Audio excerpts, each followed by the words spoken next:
오늘은 메시아 사역, 예수님의 메시아 사역, 복음 시대의 세 번째 시간으로 메시아 사역의 절정은 단연코 십자가와 부활입니다. 그래서 십자가와 부활 그 사건을 중심으로 오늘 메시아 사역을 이제 부활하시고, 또 오늘 우리가 읽은 본문의 말씀 사도행전 1장 3절의 말씀은 예수님께서 부활하신 다음에, 그러니까 십자가의 죽음, 고난 받으신 이후에 다시 사셔서 40일간 제자들과 함께 하셨다. 40일간 그럼 뭘 하셨느냐?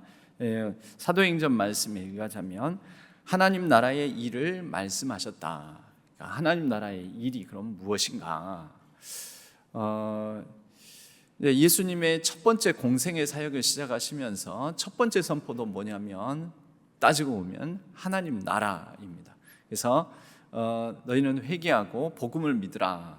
하나님의 나라가 가까이 왔다, 이렇게 말씀하시지 않습니까? 그러니까 하나님 나라가 가까이 왔다. 공생의 첫 예수님의 일성이 하나님 나라 가까이 왔다. 이제 회개하고 복음을 믿으라. 십자가에 죽으시고 난 다음에 40일간 계시면서 제자들에게 계속 말씀하신 것은 하나님 나라의 일.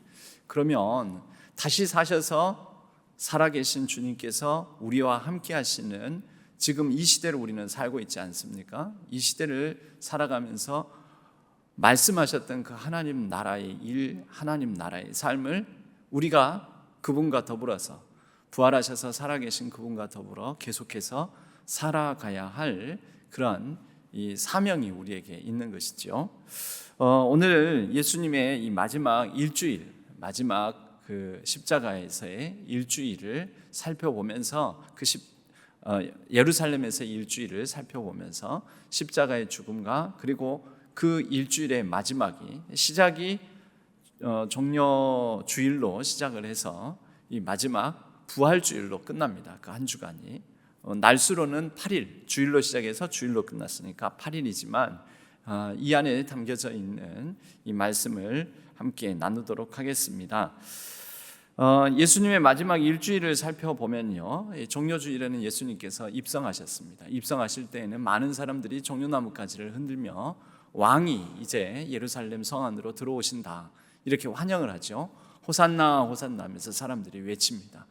왕이 이제 그들의 어떤 연약함과 부족함을 회복시켜 주실 그런 다윗과 같은 왕으로 기대하고 많은 사람들이 종려나무가지를 흔들면서 외치면서 그렇게 환영을 했습니다. 그런데 이내 그 많은 사람들이 예수님을 다시 십자가에 못 박으라고 외치는 성난 군중으로 불과 며칠 사이에 바뀌게 되죠. 우선 예수님의 그 예루살렘 입성한 이후에 그 사역들도 보면 그 안에 담겨져 있는 일관된 메시지가 있습니다. 그 일관된 메시지가 무엇인가? 먼저 월요일부터 살펴보면요, 이제 월요일 날 성전에 가셔서 성전을 정화하시는 사건이 있습니다. 이 성전에서 장사하는 사람들을 채찍질하시고 막 상을 매매하고 환전하고 하는 이 상을 뒤엎으시면서 예수님께서 매우 화내시면서 말씀하시죠. 너희들이 이 하나님의 집, 이곳을 강도의 소굴, 강도의 구렬로 만들었다 하면서 예수님께서 막 야단을 치십니다. 이 예수님의 이 모습은 어떤 유대인들, 어떤 사람들에게는 이 마카비라는 사람은 우리 성경에는 기록되어 있지 않은 시대가 있습니다. 말라기로부터 예수님이 오신 복음서까지 그 사이가 이 중간기 시대라고 해서 약 400년의 시간이 있는데요, 그 중간기 시대에 바로 예수님께서 이 땅에 오셨을 유대인의 상황이 다 만들어졌습니다.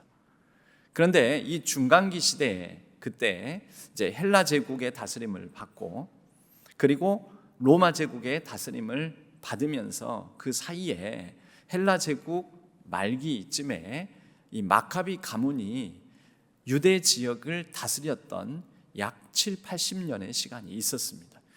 요 기간 중에 이 기간 마카비 가문, 유대인의 마카비 가문이 이스라엘 지역을 다스리기 시작할 그 무렵에 어떻게 그러면 이들이 다스리게 되었느냐? 유대인 전체의 분노를 살 만한 일이 일어났습니다. 그것은 하나님의 성전에서 헬라 제국의 왕이 돼지를 잡아서 돼지 피를 제단에 드리면서 그곳에서 이방 신에게 제사를 드린 일이 일어나게 됩니다. 유대인들이 못 견디는 것 중에 하나가 오히려 자기 목숨을 해하거나 나를 자기 자신을 무시하거나 그런 거는 어느 정도 참을 수 있는데 못 견디는 것 중에 하나가 유대인들의 신앙에서 성전을 더럽히는 것, 성전을 모독하는 것, 이거 못 참습니다. 이거 못 참아서 유대인들이 전부 다 들고 일어나게 되는 거죠. 그때 그 유대인들이 들고 일어난 대장격인 사람이 마카비 가문이었고 마카비였습니다. 그래서 이 사람이 들고 일어나 가지고 뒤집어 엎습니다. 헬라 제국에게 반항을 하게 되죠. 그리고 나서 유대인들의 나라가 일정 기간 동안 일시적으로 회복된 기간이 있습니다. 그러니까 예수님께서 지금 성전을 정화하시는 사건은 마카비 가문이 했던 이 성전 정화, 성전 정결과 유사한 것 아닌가 이렇게 볼 수도 있는 것이죠. 그래서 이런 일이 있었고요. 그리고 예수님께서 바로 이 성전에서 장사하는 사람들을 내어 쫓으면서 그때 예수님께서 인용하신 말씀이 이 부분이 바로 예레미야, 이 예레미야가 살아 돌아온 것 아닌가 이제 이렇게 볼 수도 있는 거죠. 예레미야 7장 11절에 보면 이런 말씀이 나옵니다. 내 이름으로 일컬음을 받는 이 집이 너희 눈에는 도둑의 소굴로 보이느냐?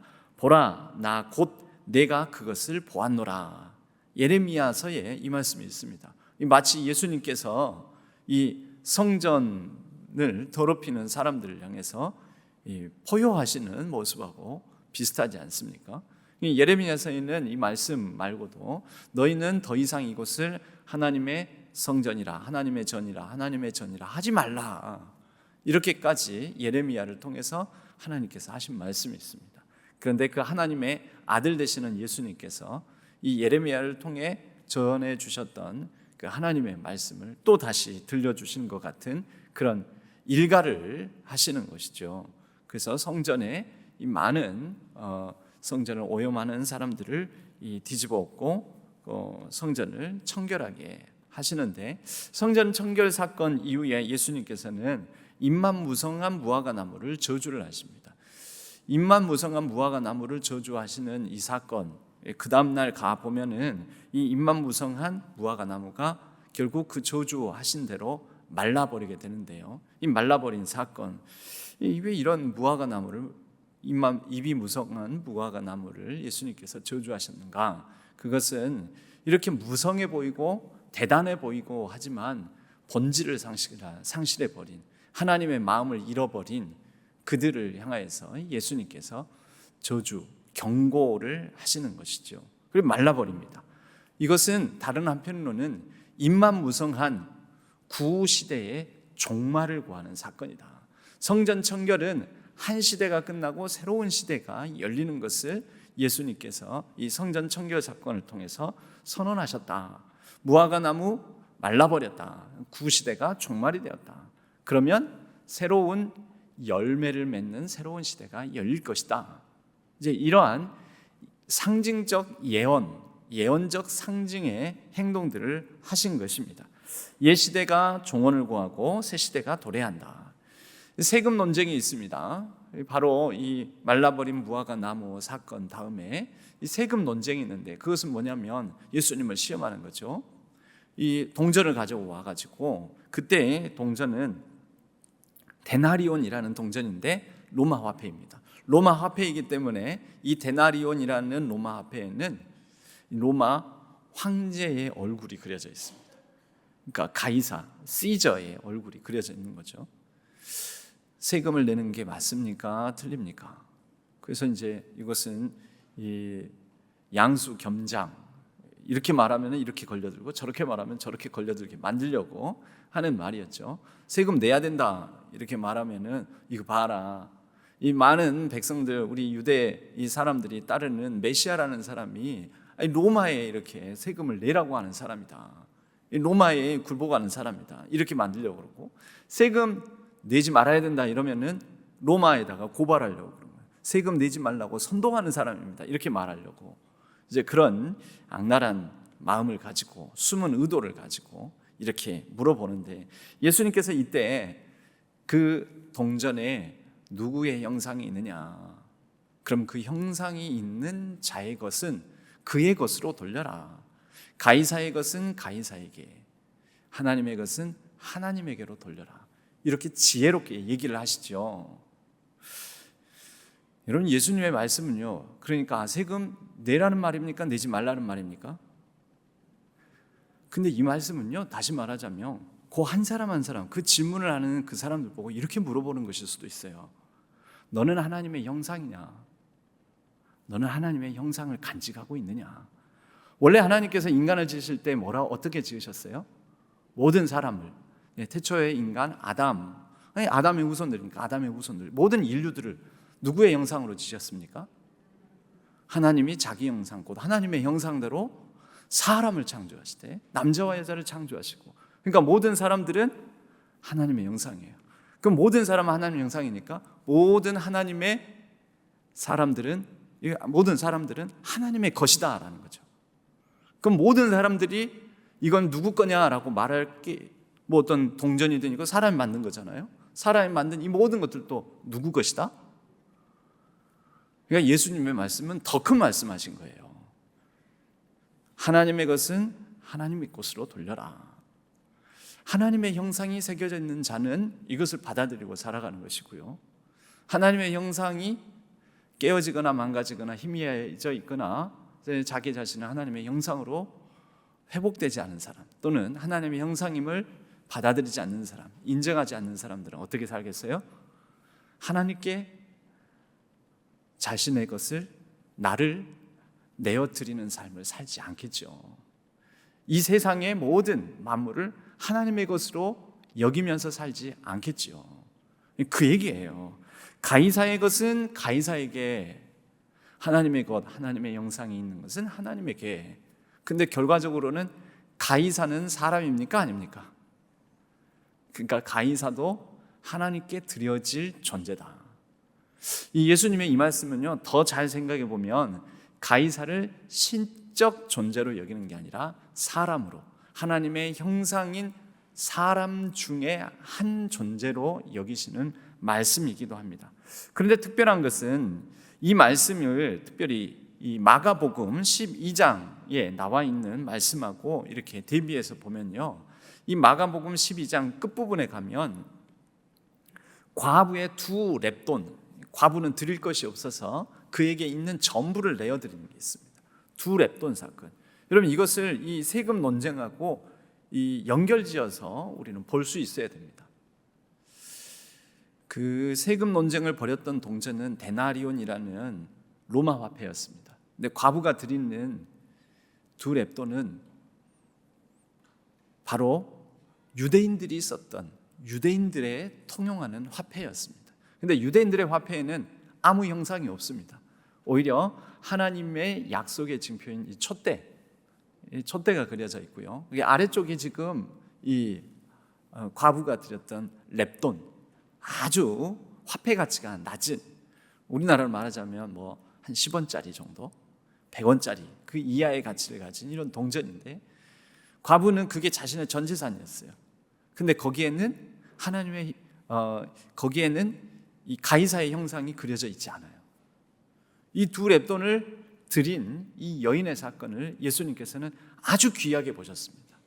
전 재산을 드렸기 때문에, 아니요, 아까 하나님의 형상은 하나님의 것으로, 하나님의 것은 하나님의 것으로 하나님께 드려라 라고 하지 않았습니까? 그 이해가 이 과부인 것입니다. 과부는 실제 그 동전도 황제의 형상에 새겨지지 않은 굉장히 화폐 가치가 낮은 동전이었지만, 과부는 온전히 하나님께 충성된 마음으로 자기의 가진 것을, 그러니까 누가 하나님의 형상이겠어요? 회복된 하나님의 형상? 이 과부죠. 이 과부가 하나님의 회복된 형상으로서 자신에게 속한 모든 것을 하나님의 것으로 고백하며 자신에게 있는 두 렙돈을 하나님께 드렸던 것입니다. 자, 이 논쟁과 이 과부의 두 렙돈, 이 사건, 화요일에 있었던 사건인데, 이 사건을 통해서 예수님은 모든 것이 하나님께 속하였으니 하나님께 드려진 삶을 살아라라는 그런 메시지를 이 안에 담고 있는 것입니다. 성전 파괴 예언도 이날 화요일 날 하셨습니다. 성전 파괴 예언, 그러면 성전 파괴 예언도 구시대의 종말, 성전 체제의 종말, 내가 이 성전을 사흘 만에 다시 세우리라, 이 종말 예고를 하시면서 다시 세우신다라는 것은 새로운 시대, 예수 그리스도로 말미암은 새로운 세상이 열린다라는 것을 드러내는, 그러니까 결국 다 공통점이 있습니다. 한 시대가 끝나고 새로운 시대가 열린다. 한 시대가 끝나고 새로운 시대가 열린다. 새로운 시대가 열려서 모든 것이 다 하나님의 것으로 여기며 하나님의 것으로 하나님께 드려지는 삶을 살아야 된다. 이 메시지를 담고 있죠. 수요일엔 예수님을 죽일 모의가 일어납니다. 수요일에는 이제 그 성전 체제를 고수하고 있는 사람들, 구시대, 구체제의 사람들이죠. 그들은 성전 체제를 고수하기 위해서 안간힘을 씁니다. 그래서 이때 유다가 배신하여서 예수님을 죽이고자 모의하는 사람들에게 찾아가서 내가 예수를 신호를 넣으면 팔겠다 해가지고 은 30개, 은화 동전 30개의 예수님을 팔기로 약속을 합니다. 한쪽에서는 예수님을 죽일 모의를 하고 있고요, 다른 한쪽에서는 이날 수요일 날 죽으실 예수 그리스도의 장례를 준비하는 사람이 있게 되는 거죠. 한 사람은 30냥을 얻고요, 30냥에 예수님을 팔고요, 한 사람은 자신에게 있는 것을 깨트려 다 드려서 향유 옥합을 깨트려 드려서 예수님을 죽이려고 한 게 아니라 예수님의 죽음을 준비합니다. 장례를 준비합니다. 그래서 향유 옥합을 깨트려 예수님의 발을 씻고 예수님께 나오는 한 여인의 사건, 베다니 마리아라고 그렇게 일컬어지는 그 여인의 사건이 수요일 날 있게 됩니다. 그리고 이제 목요일이 되면 예수님께서 이 제자들과 마지막 만찬, 최후의 만찬을 준비하시죠. 유월절 식사를 준비하십니다. 이것도 예고된 대로 식사를 하시고 난 다음에 예수님께서 수건을 가져다가 또 물을 가져다가 제자들의 발을 씻기시는 세족식이 있습니다. 예수님께서 제자들을 사랑하시되 끝까지 사랑하시니라. 그리고 예수님께서 이 말씀을 하시는 요한복음 13장은 그렇게 말씀하고 있죠. 너희가 서로 사랑하라. 너희가 서로 사랑하면 이로써 너희가 내 제자인 줄 알리라. 그래서 서로 사랑하라라는 메시지를 몸소 보이시고 또 육성으로 가르치시고 서로 사랑하라라는 메시지를 이 최후의 만찬과 더불어 세족식에서 보여주시고 가르쳐 주십니다. 그날 밤입니다. 밥 먹고 세족식하고 그리고 난 다음에 제자들을 이끌고 겟세마네 동산 또는 감람산, 같은 지명입니다. 겟세마네 동산, 감람산, 이곳에는 감람나무가 있죠. 지금도 예수님 당시에 예수님 그때 이 동산에서 기도하실 당시에 있었을 것으로 추정된 약 2000년 된 감람나무. 감람나무가 뭔지 아세요? 올리브나무. 올리브나무.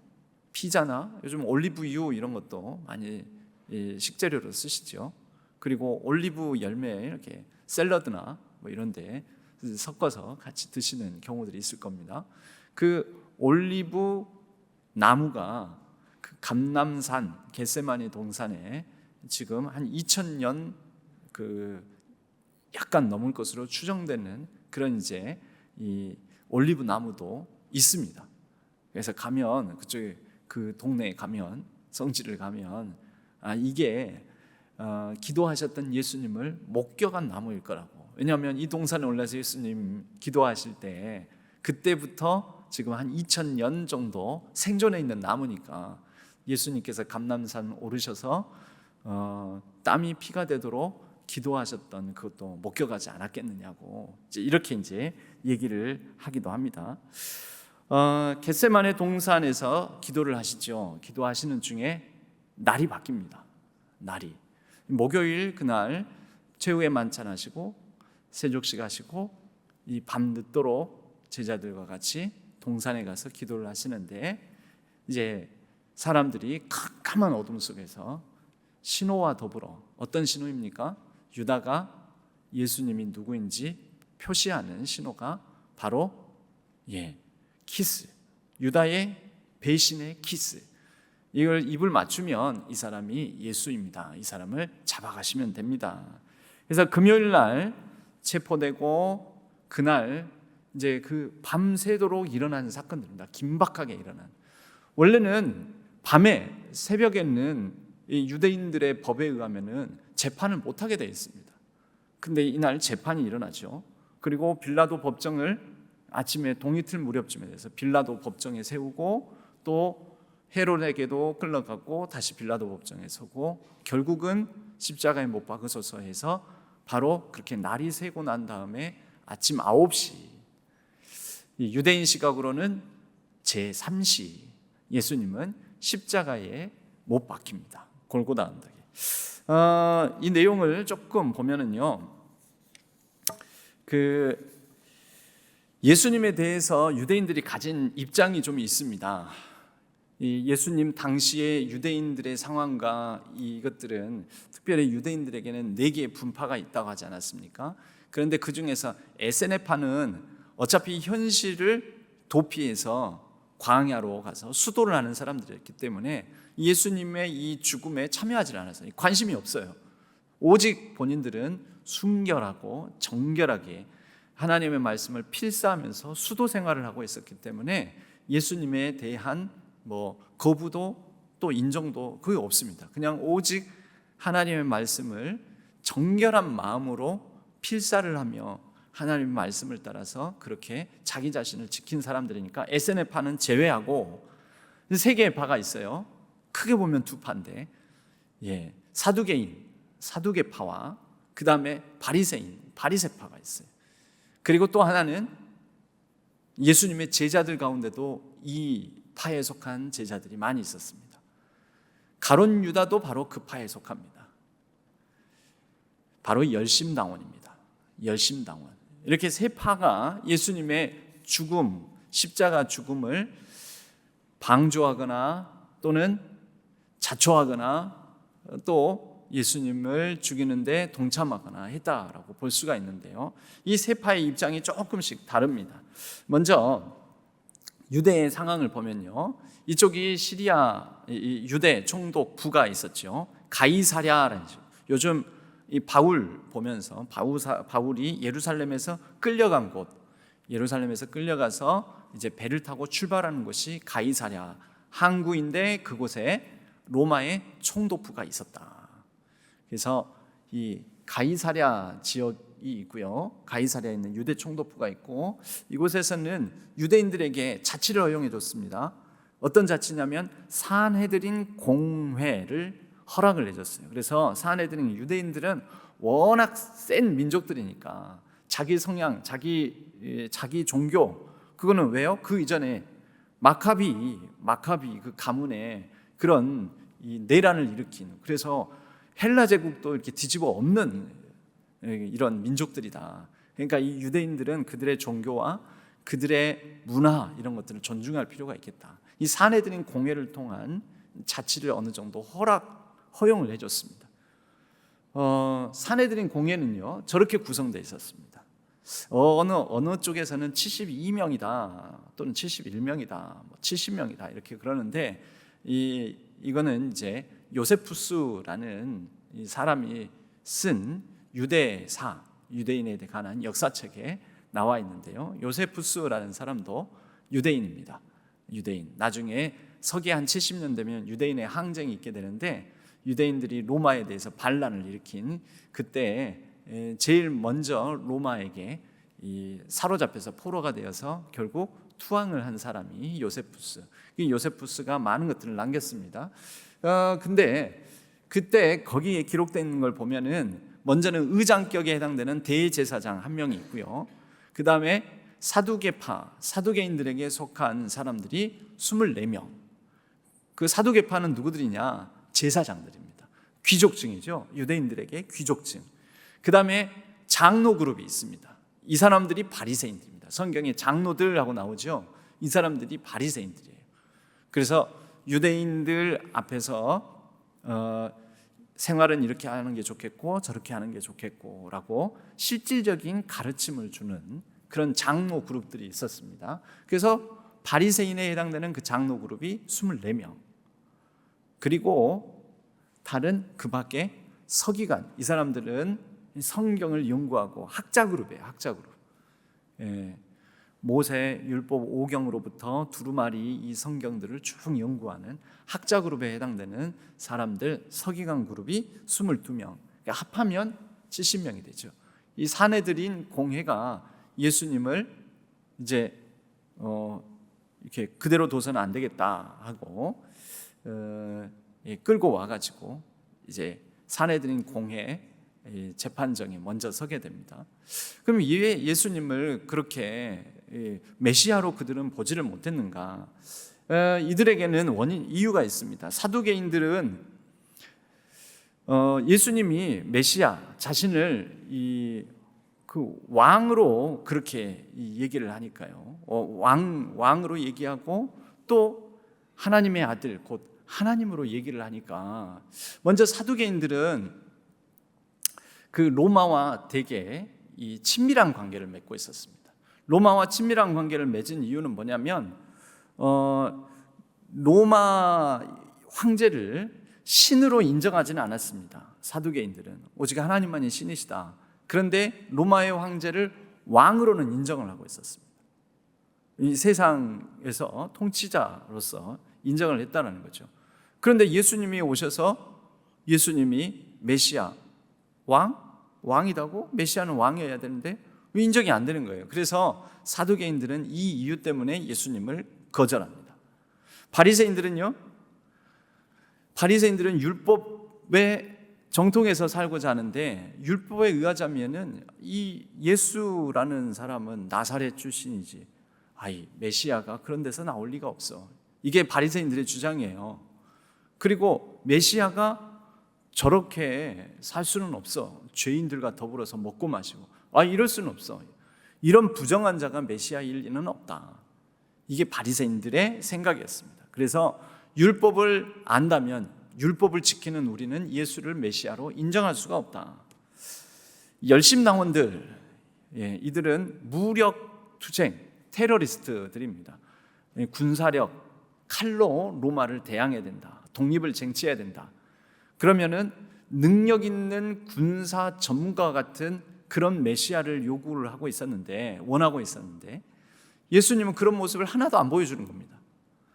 능력은 있어 보입니다. 5,000명을 먹이고 오병이의 기적을 통해서. 그런데 문제는 너무 무력해 보이는 거예요. 막 나귀 타고 예루살렘 입성하고, 저런 모습으로는 우리가 이전에 유대의 독립을 쟁취했듯이 독립된 유대 나라를 이룰 수가 없다. 로마에 대항해서 싸울 그런 메시아가 되지 못한다. 그들이 가지고 있는 메시아상 때문에 예수님을 인정을 못했습니다. 그래서 예수님은 이제 이날 이렇게 뺑뺑이를 돕니다. 이렇게 먼저 이렇게 이 지도예요. 지도 위에 보면 겟세마네 동산이 저기거든요. 저기 성전 보이시죠? 성전이라고 이 네모칸 있잖아요. 그 성전이라고 보이는 네모칸, 거기에가 오늘날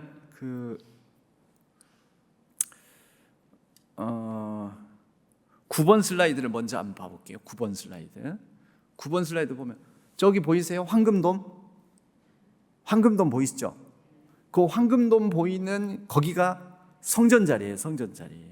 나중에 이슬람 사람들이 와가지고 성전 자리에다가, 성전 무너진 그 자리에다가 자기들 이슬람 사원을 세웠어요. 그래서 저 황금 돔이 있는 거예요. 오늘날 보면 예루살렘을 대표하는 어떤 관광 그 상품이나 이런 데 보면은 이 황금 돔 그 사진이 예루살렘을 대표하는 사진으로 많이 나와 있지 않습니까? 그래서 저기 저 황금 돔그 보이는 그 성벽 있죠. 앞에 성벽 보이지 않습니까? 성벽 있고 밑으로는 이제 골짜기 지죠. 지대가 이렇게 낮아지잖아요. 그리고 낮아지고 다시 이쪽 편, 건너편 산이 겟세마네 동산이에요. 다시 아까 거기로 가겠습니다. 5번. 그러니까 이제 구조가 조금 보이십니까? 예, 성전산, 성전 있는 거기 골짜기가 있고 그 건너편, 거기가 겟세마네 동산이다. 그 골짜기를 뭐라고 하냐? 기드론 계곡이라고 한다. 성경에 기드론 계곡 막 이렇게 나오잖아요. 막 엄청 멀거나 그러지 않아요. 바로 이렇게 사진 한 장에 다 담길 정도로 이렇게 다 보입니다. 그래서 성전산, 그 성전이 있는 그곳 건너편 겟세마네 동산에서 예수님 체포되셔가지고 어디로 끌려갈까요? 먼저는 가야바의 집, 성경에 대제사장 가야바의 집, 가야바의 집으로 끌려가십니다. 그래서 바로 이렇게 끌려가셔서 이런 가야바의 집들 뭐 이런 곳에서 불을 쬐고 있다가 베드로가 막 3번 부인하고 막 이런 일들이 일어나죠. 그 다음에 어디로 가시냐면 산헤드린 공회가 원래 새벽에 소집을 안 해요. 이거 불법 재판이에요. 불법 재판. 산헤드린 공회 자체가 유대의 전통과 율법에 새벽에 이 죄인을 신문하거나 그렇지 않습니다. 그런데 뭔가 다급했나 봐요, 이들이. 그래서 소집을 합니다. 소집을 해가지고, 왜냐하면 이 날이 지나서 그날 저녁이 되면 안식일이 시작되거든요. 유대인의 안식일이. 그러니까 금요일 저녁은, 유대인은 특이해가지고 하루의 시작이, 우리는 아침에 하루가 시작해서 저녁에 끝나지 않습니까? 그죠? 아침에 시작해서 밤에 끝나잖아요. 근데 유대인들은 전날 저녁에 시작해서 그 다음 날 끝납니다. 하루를 그렇게 잡습니다. 그래서 이 안식일이 시작되는 금요일 저녁 되기 전에 순식간에 다 끝내고 싶어서 이렇게 한 것 같습니다. 산헤드린 공회를 열고 산헤드린 재판을 하고요. 그 다음은 빌라도에게 데리고 갑니다. 빌라도에게 데리고 갔더니 빌라도 앞에는 2번 서게 되죠. 첫 번 서게 되고, 나는 이 사람 죄가 있는지 모르겠는데, 야, 채찍질이나 몇 대 때리고 이거 관할이 내 관할 아닌 것 같다. 이건 너희들의 관할 문제니까 헤롯에게 데리고 가라. 그래서 헤롯에게 데리고 갑니다. 그래서 헤롯 안티파스 헤롯 분봉왕에게 희롱을 당하시고 다시 빌라도 재판정 앞에 서게 되죠. 그리고 이때 예수를 십자가에 못 박으소서, 이제 사람들, 군중들의 그런 이제 이 함성이 있었고, 예수님은 결국 저기, 골고다는 저기에 있습니다. 저기. 이거 하루 동안에 다 순례 가능합니다. 그렇게 넓지가 않아요. 우리 북구보다도 더 좁아요. 요 전체 면적이. 그래서 하루 중에 이거 다 순례할 수 있어요. 순례하면서 저쪽 편에 골고다 언덕이 저쪽에 있으니까요. 골고다 언덕이 저쪽에 있으니까 그 골고다 언덕을 가는 그 길에 뭐가 있겠어요? 십자가의 길이 있겠죠. 비아 돌로로사. 그래서 저 골고다 언덕까지 가는 그 길 가운데 지금은 아랍 상인들이 엄청 진을 치고 성지순례 온 사람들한테 장사를 많이 합니다. 어찌됐든 그 과정, 그 경로 중에 십자가의 길 14개 초소가 이렇게 있죠. 제1초소, 제2초소, 제3초소, 첫 번째 넘어지심, 제4초소, 제5초소, 제6초소, 두 번째 넘어지심, 뭐 이런 식으로 십자가의 길이 이렇게 있는데, 결국 십자가에 달리시기까지 이렇게 유대 예루살렘 지도를 통해서, 위에서 내려다보는 지도를 통해서 우리는 대략 이렇게 살펴볼 수가 있습니다. 그리고 예수님은 십자가에 달리셔서 금요일 날 오후 3시쯤에 이제 숨을 거두시게 됩니다. 이 오후 3시니까 유대인 시각으로는 9시, 유대인 시각은요, 항상 6을 더하면 됩니다. 6. 6시간을 더하면 오늘날 우리가 생각하는 그러한 시각으로 환산을 할 수가 있습니다.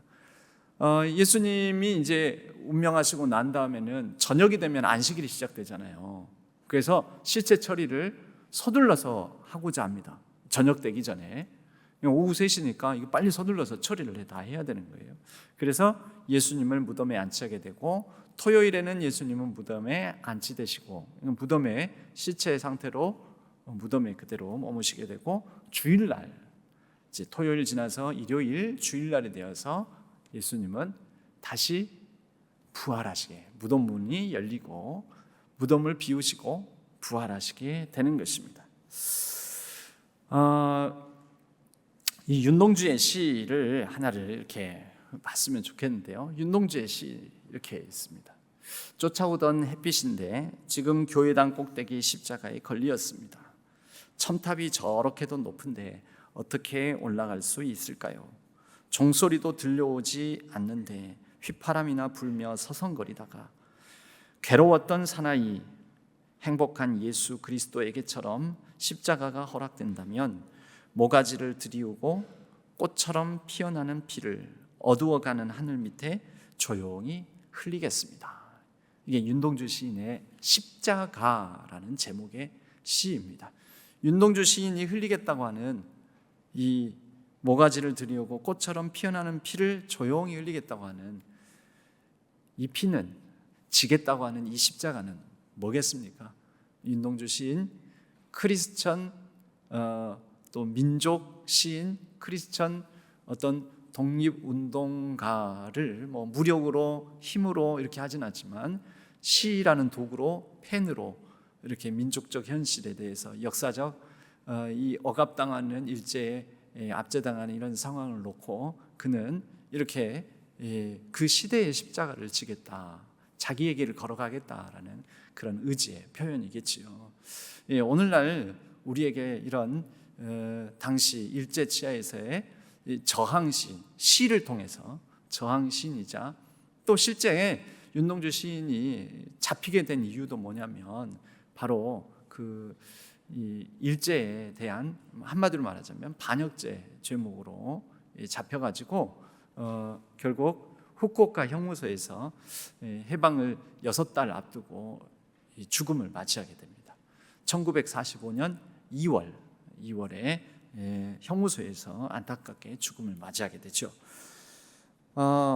오늘날 우리에게도 이 십자가를 바라보면서 내가 이 시대에 또 내게 주어진 상황 속에서, 이 현실 속에서 이 조용히 어두워가는 하늘 밑에서 피를 흘리겠습니다. 어떤 피를 흘려야 될지, 어떤 십자가를 져야 될지 우리가 좀 생각해 볼 수 있으면 좋겠습니다. 제자들은요, 예수님의 이 십자가, 여기가 이제 십자가에 달려 죽으셨잖아요. 이 십자가를 둘러싸고 십자가를 지게 되는 이 상황 속에서 크게 보면 3가지의 모습을 보입니다. 3가지의 모습.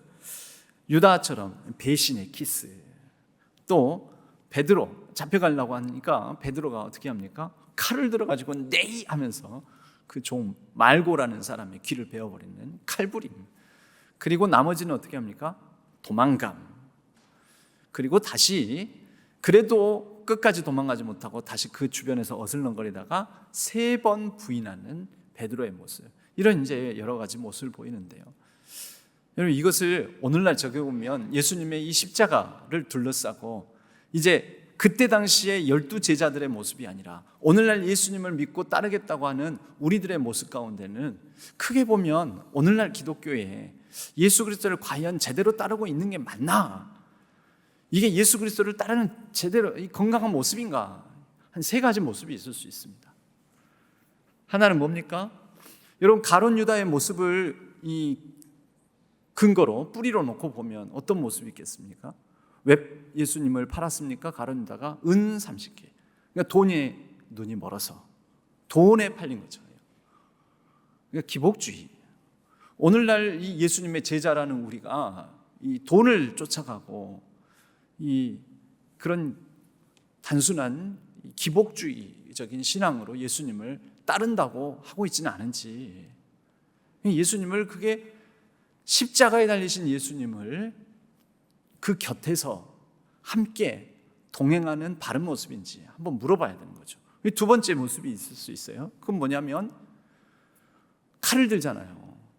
근본주의, 기독교 근본주의. 이런 기독교 근본주의는 신앙이 되게 좋은 자입니다. 본인들도 굉장히 좋은 자입니다. 깨어지지 않는 단단함. 와, 나는 확신이 있어. 거룩한 전쟁을 치러야 돼. 막 하면서 십자군 전쟁을 일으키고 나아가서 이 세상을 막 다 정복하고 막 이렇게 해야 돼. 저 예루살렘을 우리가 탈환해야 돼. 칼을 든 이런 기독교 근본주의 모습으로 나타날 수가 있는 거죠. 칼을 빼어든 시몬 베드로의 모습. 이 세 번째는 은사주의 모습입니다. 은사주의. 이 은사주의는 상당히 이게 위장된, 예수님을 굉장히 뜨겁게 쫓고 뜨겁게 사랑하는 것처럼 보이는데, 여러분 정작 이분들은 십자가를 지지 않습니다. 십자가 상황이 펼쳐지면 도망가거나 회피합니다. 오늘날 우리가 분명히 예수님의 이 십자가를 놓고 이 세 가지 경향성으로 드러나가는 이 모습으로 우리가 예수 그리스도를 따른다고 하고 있지는 않은지 우리 자신을 돌아볼 필요가 있습니다.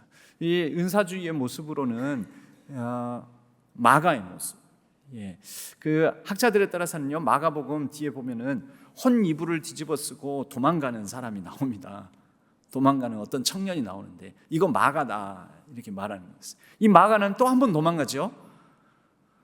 바울과 바나바의 선교팀에 합류되었다가 또 도망갑니다. 도망가요.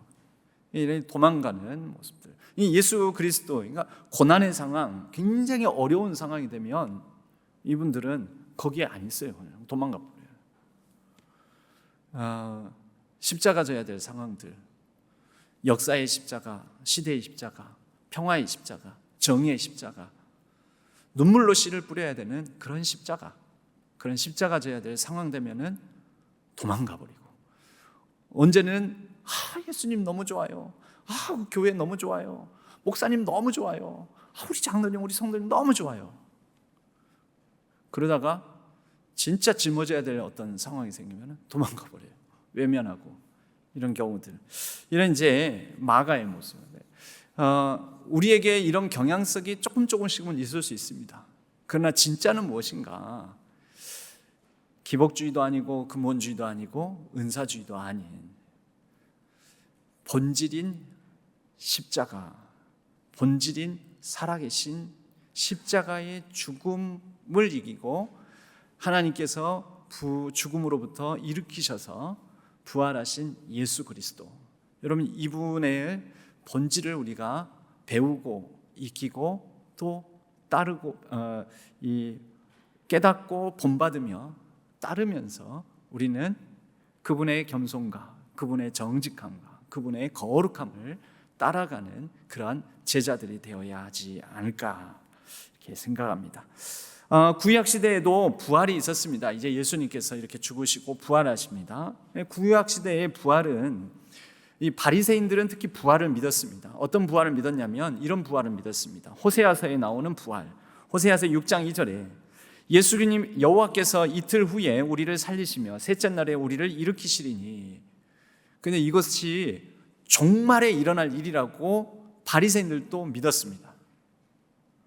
그런데 이게 예수님, 메시아 되신 예수님께는 연결이 안 됐습니다. 두 번째, 다니엘서에도 부활에 대한, 이 육체의 부활에 대한 말씀이 있습니다. 다니엘서 12장 2절, 땅의 티끌 가운데에서 자는 자 중에서 많은 사람이 깨어나 영생을 받는 자도 있겠고 수치를 당하여서 영원히 부끄러움을 당할 자도 있을 것이며. 이게 구약을 읽었던 구약 시대의 사람들, 바리새인들, 예수님 당시에는 바리새인들이 가지고 있었던 신앙입니다. 그런데 이것도 메시아로 연결이 안 돼 있었습니다. 그들은 이사야서 25장 8절에요. 사망을 영원히 멸하실 것이라 주 여호와께서 모든 얼굴에서 눈물을 씻기시며 자기 백성의 수치를 온 천하에서 제하시리라. 여호와께서 이같이 말씀하셨느니라. 여러분, 이게 다 호세아서, 다니엘서의 근거에서 이 말씀들을 계속 해석만 하고 있었던 것입니다. 그들이 부활신앙이 없었던 건 아닙니다. 부활신앙이 있었는데 이것을 예수님의 부활로는 생각하지 않았습니다. 이미 그 시대가 왔고 그 시대가 열렸고 부활하신 예수 그리스도로 말미암아 이 말씀이 성취되었는데 그들은 말씀의 성취는 되었다라고 생각하지 않고 아직도 여전히 그 성취를 위해서 부활은 우리가 죽으면, 의롭게 살다가 죽으면 우리가 나중에 부활할 거야, 이것만 생각하고 있었다라는 거죠. 그래서 요 배경이 되는 여기 예루살렘 성전 앞에, 이게 지금 앞에 이게 뭐로 보이십니까? 무덤. 이게 다 무덤들입니다. 이거 엄청 비싸요. 여기 묻히려면 어지간한 사람, 가난한 사람 여기 못 묻혀요. 여기가 왜 명당이거든요. 명당. 어떤 명당인지 아십니까? 그때에 아직도 종말, 그들은 종말의 부활을 믿는데 그때에 언젠가, 그때에 예수님의 재림을 믿는 게 아니에요. 유대인들의 신앙이. 그때에 그날이 되면 그때 제일 가까운 곳에서 부활하려고, 종말의 메시아가 올 날에 그때 부활하려고 제일 가까운 자리, 명당 자리를 사가지고, 부자들은 사가지고 여기에 매장을 하는 것입니다. 그래서 수세기에 걸쳐서 저기에 엄청나게 많이 매장되어 있어요. 저렇게 많잖아요, 무덤이. 공동묘지. 근데 예수님 말씀하시는 또 예수 그리스도의 부활과 예수 그리스도를 따르는 모든 부활신앙이 이런 부활신앙일까요? 그래서 이 부활신앙의 흔적이 이 마태복음에도 있습니다. 마태복음 27장에도. 근데 이것일까요? 그렇지 않습니다. 예수님께서 부활하신 다음에 40일간 하나님 나라 일을 가르치시는데요, 예수님께서는 계속해서, 심지어 제자들도 예수님의 부활과 그 부활이 갖는 의미를 몰랐습니다. 이해를 못했습니다. 그래서 계속 오해하고 있으니까 부활하신 다음에도 예수님은 끊임없이 가르치십니다. 누가복음 24장 25절은 이렇게까지 말씀해요. 야, 이 미련하고, 선지자들이 말한 모든 것을 마음에 더디 믿는 자라고 되어 있는데 자가 놈자잖아요. 그 자를 한문으로 자를 놈자니까 그 원래 뜻으로 바꿔보자고요. 이 미련하고 선지자들이 말한 모든 것을 마음에 더디 믿는 놈들아, 이거잖아요.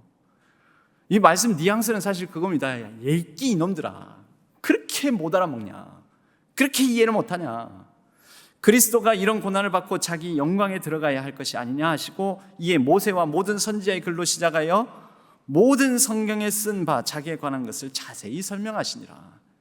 이게 뭘까요? 이것도 하나님 나라의 일입니다. 하나님 나라에서는 예수 그리스도의 부활과 함께 부활이 바로 지금 여기에서부터 일어납니다. 어떤 방식으로요? 새로운 삶으로, 새로운 시대를 살아가는 것으로, 새로운 예수 그리스도와 함께 열린 새로운 역사를 살아가는 방식으로. 누가복음 24장 44절은요, 또 이르시되 내가 너희와 함께 있을 때에 너희에게 말한 바 곧 모세와 율법과 선지자의 글과 시편에 가리켜. 모세의 율법은요, 유대인의 성경은 타나카라고 합니다. 타나카. 모세의 율법은 토라하고요, 선지자의 글은 예언서에 해당되는 네비임이라고 하고요, 그 다음에 시편을 중심으로 해서 있는 성문서들을 케투빔이라고 합니다. 그러니까 이건 유대인의 유대인의 성경을 나타내는 표현입니다. 그래서 이런 모든 유대인들이 붙들고 있는 구약 성경 그 전체가 나를 가리켜 기록된 모든 것이 이루어져야 하리라 한 말이 이것이다 하시고, 그들의 마음을 열어 성경을 깨닫게 하시고, 그들의 마음을 열어서 성경을 깨닫게 하시고, 이게 바로 엠마오로 내려가는 두 제자에게 예수님께서 이렇게 하셨죠. 그리고 예수님께서 그 제자들과 한 여관에 이르러서 식사를 하시면서 떡을 떼어 그들에게 주실 때 그들이 눈이 밝아져서 예수님이시네? 그리고 알아보고 그때 예수님이 사라지는 그런 신비한 사건이 있었죠.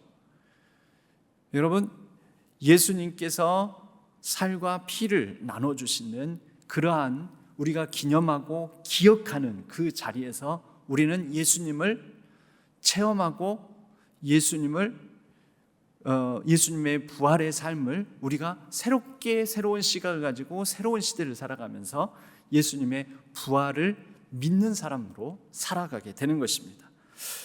사도행전 2장 1절이요. 오순절날 그들이 다 같이 한 곳에 모였더니 호련히 하늘로부터 급하고 강한 바람 같은 소리가 있어 그들이 앉은 온 집에 가득하며 그들이 다 성령의 충만함을 받고, 여러분 지금은 성령의 시대죠. 예수 그리스도의 부활은 바로 이 성령 충만함, 성령의 오심으로 인하여서 지속되고 완성됩니다. 사도행전 2장 32절에요. 이 예수를 하나님이 살리신지라 우리가 다 이 일의 증인이로다. 하나님이 오른손으로 예수를 높이심에 그가 약속하신 성령을 아버지께 받아서 너희가 보고 듣는 이것을 부어주셨느니라. 그런즉 이스라엘 온 집은 확실히 알지니 너희가 십자가에 못 박은 이 예수를 하나님이 주와 그리스도가 되게 하셨느니라.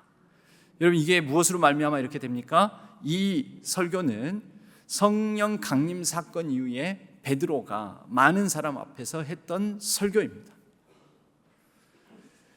성령 충만함으로, 성령의 인도하심을 따라서 예수 그리스도의 부활, 이것을 우리의 삶에 예수 그리스도를 주로 믿고 의지함으로 예수 그리스도 안에 거하는, 예수 그리스도 안에 예수 그리스도와 함께 더불어 살아가는 내가 이제 완전히 이전과는 다른 관계 맺음, 이전과는 다른 연결성을 가지고 살아가게 되는 거죠.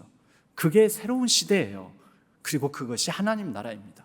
이전에 주일 저녁에 우리 장로님들이 이렇게 이제 풍성한 삶의 기초 마무리한 간증을 나누셨는데, 그 풍성한 삶의 기초, 그날 이렇게 표를 못 띄웠어요. 뒤늦게 이렇게 이거 띄워주면 어떨까 했는데 이미 간증이 끝나버리셨어요. 그래가지고 못 띄웠는데, 거기에 보면 예수 그리스도 안에 있는 내가 하나님과 이전과는 다른 하나님을 알아가고 하나님을 사랑하는 관계성을 맺고, 이제는 나와 더불어 옛사람의 나를 부인하고 성령에 충만하여 나와 새로운 하나님 안에서의 온전한 자기 사랑을 바탕으로 잘 연결되어서 이제 공동체와 더불어 서로 사랑하고 겸손함으로 섬기며 그렇게 이웃사랑을 실천하는 가운데 세상과 더불어서 이전과는 다른 새로운 관계를 맺어 우리의 삶으로 복음을 증거하고, 그리고 진실한 사랑의 하나님의 이 사도로서 이 세상에 많은 정의와 공의, 또 겸손과 사랑의 실천, 또 그렇게 이 세상 속에서 맡겨주신 일들을 잘 감당함으로, 경영함으로 이렇게 이전과는 다른 새로운 관계성을 맺고 새로운 연결을 시켜나가면서 하나님 나라의 풍성한 삶을 살아가게 된다라는 것입니다. 예수 그리스도의 부활은 우리에게 이것을 전하고 가르쳐 주십니다. 예수님의 부활은 그냥 뿅 하고 어느 순간 일어난 게 아니라 예언서들을 따라서, 이미 주셨던 구약의 말씀을 따라서 십자가의 죽음과 부활이 일어났고, 또 약속하신 대로 성령이 오셔서 성령을 따라서 우리는 지금 바로 그 나라, 그 시대를 살아가고 있는 종말의 때, 여러분 예수님께서 이 땅에 오신 그 순간부터 종말의 때가 시작되었고 지금도 여전히 종말의 때를 살아가고 있습니다. 어떤 분들은 종말의 때를 예수님께서 오신다라는 7년 대환란이 있고 언제적 그 종말이 말세다 하면서 종말이 오는데, 이미 지금 말세예요. 지금이 예수님께서 이 땅에 오신 그때부터 말세는 시작되었습니다. 그리고 이 종말의 때를 살아가고 있는 우리가 종말의 때 어떻게 살 것인가, 휴거를 기다리면서 어느 기도원 집회에 가가지고 거기에서 뜨겁게 막 그러고 있는 것인가? 아니요.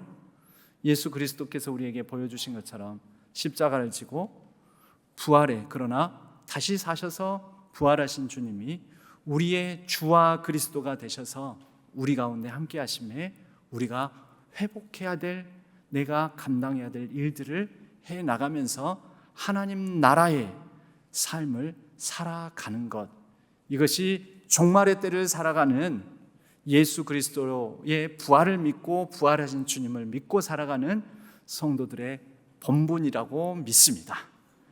기도하겠습니다.